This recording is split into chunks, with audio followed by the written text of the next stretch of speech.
aku harus gimana nih agar lebih memahami mentari ini, adakah hal-hal yang dilakukan, misalnya Belajar ngegambar lagi. gambar? Iya, kan mentari seorang ilustrator. Iya, jadi selain ditunjukkan, jadi Dela pengen alami bahwa gambarnya, kemampuannya karakter mentari ini biar nggak kelihatan pura-pura atau acting itu benar-benar harus mendalami, atau memang basicnya Dela bisa gambar?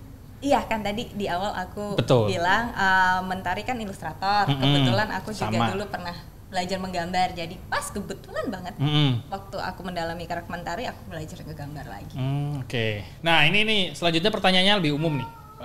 Teman-teman boleh jawab siapapun. Di masa pandemi ini kan pasti ada treatment yang berbeda ketika melakukan syuting.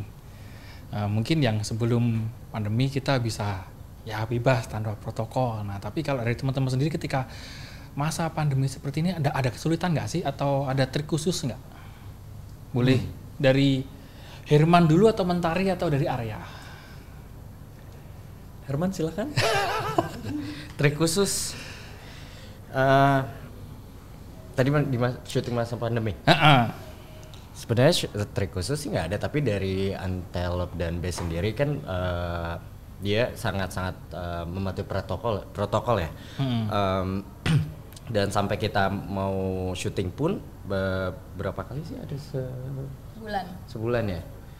Jadi tuh di swab juga gitu. Tadi dengar dari bocoran Arya ketika waktu di hutan juga dipisah mana kru yang boleh masuk, mana. Oh gitu. Walaupun itu di hutan yang terbuka gitu ya konsepnya. Yeah. Ada ring-ringnya gitu. Kayak gitu. Sistem bubble itu ya. Iya. Oke. Kayak gitu sih. Jadi cukup sangat ketat bahkan gitu. Tapi dibandingkan sebelum pandemi pasti lebih nyaman sebelum pandemi sih ya. Ketika dengan sistem bubble kan cukup bukan mengganggu, tapi mau nggak mau kan harus kita lakuin ya. Kan termasuk di Limbo sih sebenarnya. Di Limbo juga para krunya itu kan sampai nggak ada, kita sampai nggak ada ventilasi kan di situ. Cukup padat lah, ngap gitu. Tapi untungnya Gini, juga setnya lumayan agak setnya kan rumah tua. Okay. Dan waktu itu jendelanya ditutup, jadi ventilasinya lumayan kurang kan. Pasti kan udaranya agak ini ya, nggak lancar lah. Gitu. Nah kalau dari Dela sendiri ketika syuting masa pandemi ini, apakah ada trik khusus dan memang ada pengalaman yang harus dilalui? Kalau untuk eksternalnya kan tadi Rafil udah cerita sedikit, dan aku terima kasih banget buat bisa sama Studio Antelope bisa memberi kita atmosfer yang nyaman untuk kita tetap bekerja dengan baik sebagai aktor, karena kan gimana pun kita waktu syuting kan harus lepas masker kan, walaupun nanti waktu cut pakai masker lagi gitu, tapi kan yang penting kita udah nyaman dan aman, itu yang paling penting. Kalau internalnya ya untuk diri sendiri yang pasti tegak aja, vitamin banyak-banyak, itu yang paling penting sih. Kayak segala macam vitamin diminum aja udah. Benar. Yang penting kan imunnya tetap terjaga ya. Iya benar. Karena kalau bocoran dari Ali tadi kan ada adegan lari yang cukup menguras fisik ya, jadi jangan sampai turun, itu bener vitamin itu. Kalau dari Ali?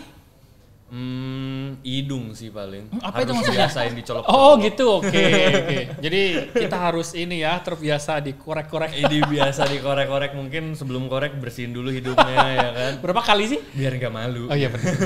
Takutnya negatif, tapi Aduh, ada apa ini? ada yang ikut. Baiklah. Kalau selama pandemi ini teman-teman ada hobi baru nggak sih yang akhirnya itu dilakukan karena mungkin memang harus standby di rumah terus atau apa gitu? Selama pandemi. hobi baru sih enggak, cuman gue pribadi lebih nulis lagi. Oh, lebih nulis lagi. mendalami. Iya, dan apa ya, jadi punya kumpulan beberapa tulisan aja gitu yang untuk memang gue sendiri berminat tinggi di dunia perfilman, jadi bikin aja tuh cerita gitu sih. Nabung investasi ide dulu Iya. Bener. Mumpung di rumah ya ada waktu. Tapi mau dibocorin nggak? Apa? Tulisannya? Enggak dong. Enggak. Ini teman-teman ini suka misteri. Kalau Dela, ada hobi baru nggak yang dilakukan? Waktu pandemi kan kita kayak nggak bisa kemana-mana. Lumayan cukup stres juga buat aku yang hobi jalan-jalan kan. Hangout itu ya sama teman-teman? Bukan, lebih ke traveling. Oh traveling, oke. Kalau traveling jelas susah ya, lebih susah lagi. Lebih ke traveling mas kan, kalau jalan-jalan di mall nggak begitu. Kirain hangout gitu, oke. Kan memang sebelum pandemi aku juga jadi host acara jalan-jalan di salah satu stasiun TV dan itu harus berhenti juga kan. Jadi ya lumayan cukup stres karena nggak bisa keluar rumah pada waktu itu. Jadi gimana ya caranya buat healing, dan emang kebetulan pas pada waktu itu aku juga lagi nulis buku traveling kan, dan aku ikut kelas. Penulis semua ya? Ya, aku ikut kelasnya Mbak Dewi Lestari pada waktu itu, dan akhirnya aku tuangkan dan aku nulis, dan akhirnya jadi sebuah karya dan nanti Januari terbit. Wow, tepuk tangan mana ya? Nggak muncul. Tapi kalau Dela sendiri kan hobinya traveling nih, dan masa pandemi ternyata harus mengalihkan hobi yang lain. Nah, ketika nanti sudah insya Allah aman, mudah-mudahan aman, mana tempat yang udah pengen dikunjungi gitu, Dela sendiri? Ke Nepal, ke base camp Everest. Wow, kenapa? Emang itu bucket list aku dari dulu. Belum pernah kesampaian, harusnya 2 tahun yang lalu, tapi karena waktu itu juga lagi ada promo film, harus mundur, terus ya harusnya juga tahun lalu kita tahu sendiri tahun lalu pandemi, jadi belum sempat sama sekali untuk ke sana, dan kayak mundur-mundur mulu gitu, jadi kayak udah gemes ya. Gemes udah banget. pengen ngadem di Nepal. Nah, tapi ternyata hobi traveling itu bisa dialihkan lah ya dengan mungkin lebih ke traveling ke dunia fantasi melalui tulisan. Iya, soalnya kan bukunya juga tentang traveling dan healing juga kan. Wah, ini judulnya Biru Kelana guys. Promo juga ya. boleh. Nanti sesi khusus ya. Bedah buku. Oke, Ali hobinya jangan bilang nulis lagi ya. Apa ya? Tapi boleh juga sih nulis. Olahraga paling. Olahraga. Emang sebelum pandemi hobinya apa? Kok bisa beralih ke olahraga? Hobinya sebelumnya sering sih ketemu teman-teman, main sama teman-teman dan lain-lainnya. Cuma kan nggak bisa, kita akhirnya berubah menjadi dunia digital ya. Betul. Kan. Kita kebanyakan video callan sama teman-teman gitu-gitu. Tapi akhirnya waktu itu aku sempat bosan banget, kayak ngapain ini, harus di rumah terus, gak bisa keluar kemana-mana. Akhirnya aku kayaknya harus rajin olahraga lagi deh. Kayak emang olahraganya apa sekarang favoritnya? Olahraganya sih kayak calisthenics gitu. Kayak pull up, ya push up, ya body weight lah. Lebih olahraga yang membangun bentuk bodybuilding ya? Iya, biar keren ya kan gitu. Keren olahraga jempol. Olahraga jempol. Main game maksudnya. Oke, terima kasih teman-teman sudah mampir di podcastnya Antara nih. Akhirnya kita hampir sampai di ujung waktu kita ngobrol. Tapi untuk pertanyaan terakhir ini aku pengen dong nanti dari Dela, kemudian Ali juga Rafil bisa gantian bisa dong disapa di Sobat Antara untuk bagaimana sih nanti untuk ngajak bisa nonton Akhirat Love Story yang ternyata tadi ini film fantasi yang cukup misterius nampaknya untuk dibocorkan. Boleh dari Ali dulu mungkin mau mempromokan tentang filmnya di kamera. Kamera sini. Sahabat Antara. Sobat Antara. Sobat Antara. Oke. Sobat Antara, jangan lupa nonton Akhirat Love Story 2 Desember 2021 di bioskop kesayangan Anda. Sampai jumpa di akhirat. Yeay, sampai jumpa di akhirat.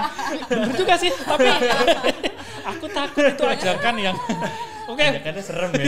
Ya boleh. Dela boleh? Iya ke situ ternyata. Iya buat Sobat Antara, kalau kalian pengen nonton film yang ringan tapi dalam dan kalian bisa mendapatkan banyak banget pelajaran tentang cinta, jangan lupa nonton Akhirat A Love Story tanggal 2 Desember nanti di bioskop-bioskop kesayangan Anda.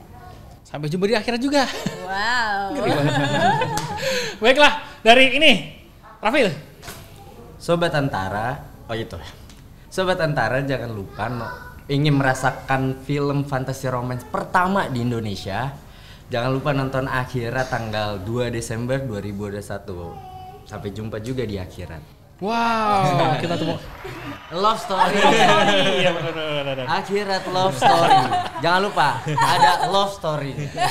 Baik teman-teman, Kes Akhirat Love Story. Terima kasih Dela, Rafil dan juga Ali udah mampir di podcast Antara. Semoga nanti filmnya banyak diminati oleh masyarakat. Amin. Dan juga mampu memberi inspirasi lah di masa-masa pandemi ini muncul menjadi bangkit kembali lah industri kreatif terutama film di Indonesia.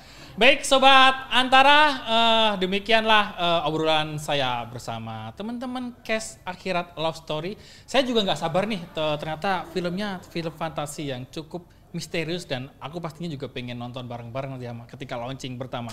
Sampai jumpa di podcast edisi selanjutnya dan nantikan juga berita baik di antaranews.com, foto-foto terbaik di Antara Foto dan juga podcast Antara di antaranews.com. Sampai jumpa, dadah.